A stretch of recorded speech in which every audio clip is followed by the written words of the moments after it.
मोदी जी इतने स्वार्थी आदमी हैं कि अगर केवल मामला दोस्ती तक होता तो 2 मिनट में उसको साइड करते और कहते मेरा कोई लेना देना नहीं। अडानी के अंदर सारा पैसा मोदी जी का लगा हुआ है। अडानी केवल फ्रंट है। अडानी तो केवल मोदी जी का पैसा मैनेज करता है, मैनेजर है। अभी कुछ दिन पहले बीजेपी का एक बहुत बड़ा नेता मिला मेरे को, उससे काफी लंबी चर्चा हुई मेरी, और उसने जो जो बातें बताई वो इतनी चौंकाने वाली थी कि आप सब सुनोगे तो रोंगटे खड़े हो जाएंगे। उसने मेरे से पूछा कि केजरीवाल जी आपको क्या लगता है, मोदी जी अडानी की इतनी मदद क्यों करते हैं? मैंने कहा दोस्त हैं दोनों इसीलिए करते हैं। कहते बस इसलिए। कहता मोदी जी ने आज तक किसी के लिए कुछ नहीं करा, अपनी वाइफ के लिए कुछ नहीं करा, अपनी मां के लिए कुछ नहीं करा, उनके भाई गुजरात में रहते हैं उनके लिए, किसी रिश्तेदार के लिए कुछ नहीं करा, राजनीतिक गुरु के लिए कुछ नहीं किया। वो अपने दोस्त के लिए इतना कुछ करेंगे, ऐसा कैसे हो सकता है? दोस्त को इतने मेहरबान क्यों है? ऐसी भी क्या दोस्ती है? आज के जमाने में कौन कोई भाई के लिए कुछ नहीं करता, दोस्त के लिए कौन करता है? तो मैंने कहा फिर क्या मामला है? कहता आप खुद सोचो, इतना बड़ा क्राइसिस हुआ, हिंडनबर्ग की रिपोर्ट आई, चारों तरफ थू थू हुई, पूरा क्रैश कर गया अडानी ग्रुप। मोदी जी इतने स्वार्थी आदमी हैं कि अगर केवल मामला दोस्ती तक होता तो 2 मिनट में उसको साइड करते और कहते मेरा कोई लेना देना नहीं इससे। अभी भी उसको बचाने में लगे हुए हैं। कभी एसबीआई को कह रहे हैं इसको पैसे दो, आज अखबार में आया पीएफ वालों को भी बोला इसको पैसे दो। सारी एजेंसी अभी भी उसको पूरी तरह से उसको बचाने में लगे हुए हैं। तो मैं भी अचंभे में रह गया कि मामला तो कुछ अलग ही है। क्यों? ऐसा भी क्या दोस्त हो गया कि दोस्त डूब रहा है और फिर भी उसको पूरी तरह से, इतना बड़ा पॉलिटिशियन है, पॉलिटिशियन के लिए तो परसेप्शन सबसे इंपॉर्टेंट होती है। कोई आसपास वाला अगर कहीं, वो तो आदमी कह देता है यार मेरे से मिलना बंद कर दियो कल से, वो उसको अभी भी बचाने में लगे हुए हैं। और उसने मेरे को बताया कि, मैंने कहा फिर मामला क्या है? तो कहता है जी अडानी तो केवल फ्रंट है, अडानी में सारा पैसा मोदी का लगा हुआ है। मैंने कहा ये कैसे हो सकता है? ये नहीं हो सकता। कहते हैं अडानी के अंदर सारा पैसा मोदी जी का लगा हुआ है। अडानी केवल फ्रंट है। अडानी तो केवल मोदी जी का पैसा मैनेज करता है, मैनेजर है। उसको 10%, 15%, 20% इतनी कमीशन मिलती है, बाकी सारा का सारा पैसा मोदी जी का लगा हुआ है। अगर कल को जांच हो गई, जेपीसी बैठ गई, ईडी की जांच हो गई, सीबीआई की जांच हो गई, तो अडानी नहीं डूबेगा, मोदी जी डूबेंगे। जिस दिन अडानी डूबा उस दिन मोदी जी डूबेंगे। मैंने कहा यार उनको पैसे की क्या जरूरत है? प्रधानमंत्री जी को, मोदी जी को, उनके ना आगे कोई ना पीछे कोई, उनको क्या पैसे की जरूरत है? तो कहता है सर पैसे की हवस होती है, लत होती है।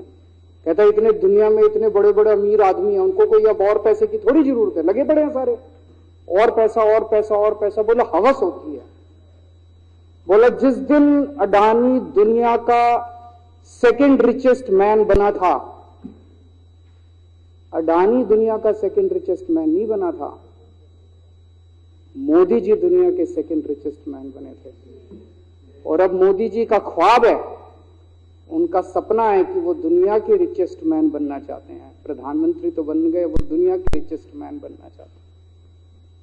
फिर उसने मेरे को एक एक करके, मैं बड़ा धीरे धीरे उसकी बातों पे, पहले तो मैं एकदम शॉक हो गया ये कह क्या रहा है कि अडानी के अंदर सारा पैसा मोदी जी का लगा है।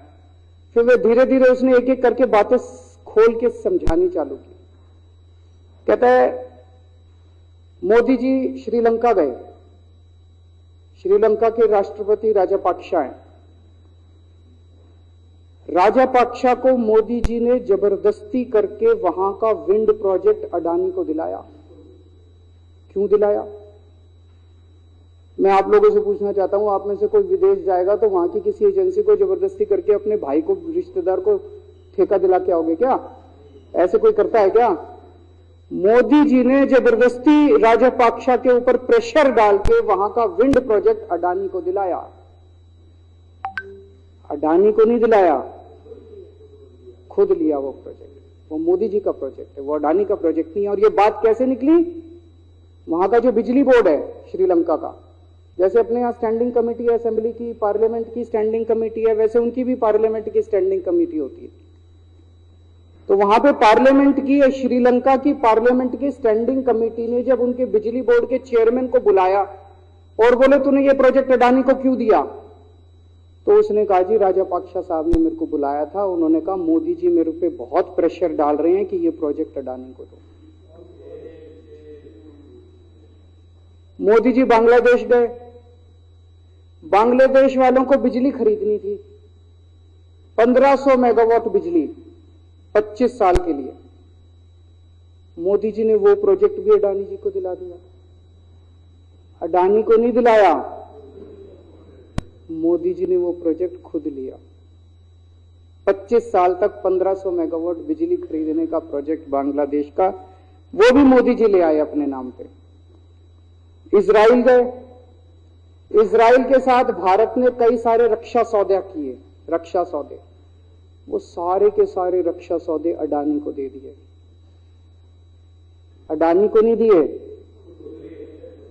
मोदी जी ने खुद लिए। अभी 2-3 साल पहले 6 एयरपोर्ट की नीलामी हुई प्राइवेटाइजेशन के लिए, सरकार ने उनकी नीलामी करी, भाई प्राइवेट प्लेयर आके लो। उसमें एक कंडीशन थी कि उसी को दिया जाएंगे ये एयरपोर्ट जिसने पहले एयरपोर्ट का काम कर रखा है। हर सरकारी ठेके में होती है, हम सड़क बनाते हैं, कहते हैं भाई सड़क, जिसको ठेकेदार को सड़क बनाने का एक्सपीरियंस है उसी को दिया जाएगा। हम बिल्डिंग बनाते हैं, हम कहते हैं भाई ये पानी के वाटर ट्रीटमेंट प्लांट लगाते हैं, हम कहते हैं भाई जिसने WTP वाटर ट्रीटमेंट प्लांट इतने लगा रखे हैं उसी को दिया जाएगा। हम सीवेज ट्रीटमेंट प्लांट बनाते हैं, हम कहते हैं जिसको 20 साल का एक्सपीरियंस है, 15 साल का है, उसी को। इसमें भी ये कंडीशन थी कि जिसने इतने साल तक एयरपोर्ट चलाने का काम कर रखा उसी को दिया जाएगा।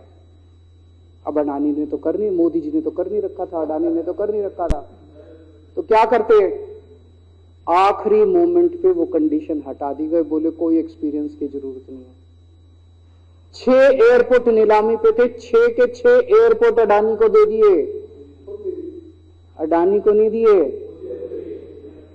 मोदी जी ने वो खुद 6 के 6 एयरपोर्ट खुद अपने नाम कर लिए।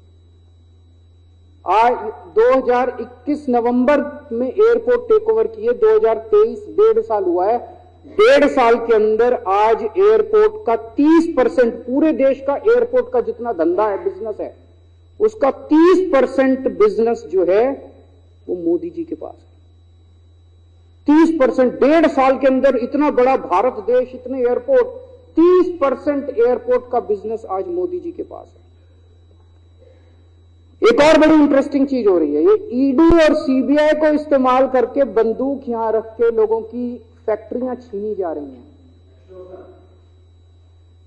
मतलब 10 अक्टूबर 2018 को 10 अक्टूबर 2018 को कृष्णापट्टनम पोर्ट के ऊपर इनकम टैक्स की रेड हुई और 6 अप्रैल 2020 को 1.5 साल बाद वो पूरा एयरपोर्ट अडानी ने खरीद लिया। उसके यहां बंदूक रख के उसको कहा या तो दे दे और या जेल। तो वो अडानी ने नहीं खरीदा, वो मोदी जी के पास चला गया कृष्णापट्टनम एयरपोर्ट। 10 दिसंबर 2020 को एसीसी और अंबुजा सीमेंट पे रेड हुई और 2 साल बाद 16 अक्टूबर 2022 को दोनों सीमेंट प्लांट मोदी जी के पास चले गए।